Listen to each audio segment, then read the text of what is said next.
लोगों की गर्मजोशी ऐसी है कि ठंडक का एहसास नहीं होता था। దేశంలో కూడా ఎక్కడ ఇటువంటి స్కీమ్ లేదు. మరి ఎన్ఆర్జీ కార్డ్స్ ఉండాలి, గత సంవత్సరం 20 రోజులు పనిచేసి ఉండాలి, ఒక్క సెంటు భూమి ఉన్న అర్హత లేదు. ఆ ప్రభుత్వం పేదవాడి ప్రభుత్వం ఒక సంవత్సరమో ఒకసారి ఆగదు. నిరంతరం ఇచ్చే కార్యక్రమం అనేది ప్రజలకి మీరు ఫస్ట్ విజ్ఞప్తి చేయాల్సిన అవసరం ఉంది.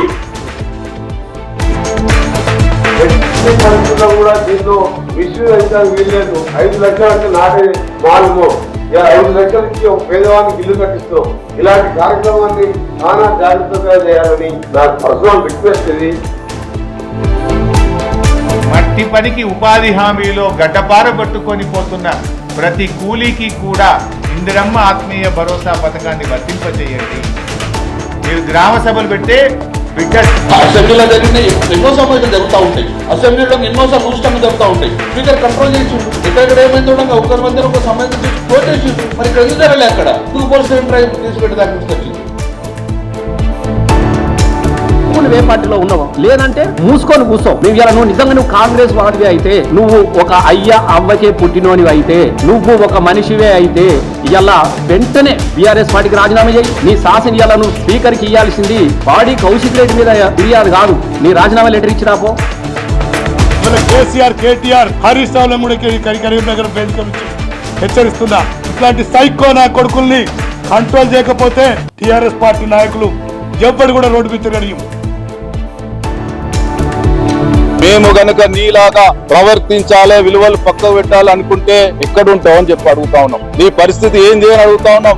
మేము కలుసుకుంటే నీ పరిస్థితి ఏంది ఒక్కసారి ఆలోచించమని చెప్తా ఉన్నాం.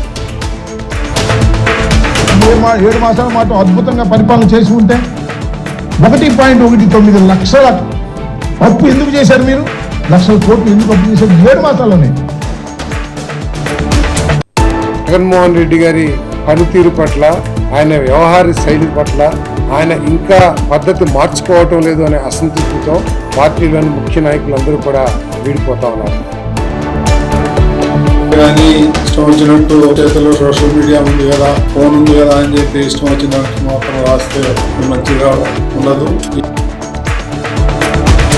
आप यहाँ से बड़ी संख्या में लोग देश भर में, दुनिया भर में काम करने जाते हैं, उनको वो फैसिलिटी नहीं मिलती, लेकिन राजनीतिक दृष्टि से लोगों के विषयों को गौण रखना, उनको इग्नोर करना और अपने ईगो को ऊपर रखना, ये इसका कारण बनता है। और जिद में, सिर्फ जिद में और ज्यादा बढ़ाए जाने की मांग की थी, तो वो भी 25,000 मीट्रिक टन अतिरिक्त खरीदी का लक्ष्य भी उनका बढ़ाया गया था। सोयाबीन की खरीद अभी लगातार जारी है। वैसे आज भूमि संसाधन विभाग की तरफ 56 नई वाटरशेड विकास की परियोजनाओं को दिल्ली के सो कॉल्ड एक्चुअल मुख्यमंत्री, जो वास्तविक अर्थों में फैक्टल मुख्यमंत्री साबित हुए हैं, जो नित्य प्रति कार्य करने की बजाय उठकर एक सवाल पूछने लगते हैं, जबकि वो भारत के इतिहास की सबसे शक्तिशाली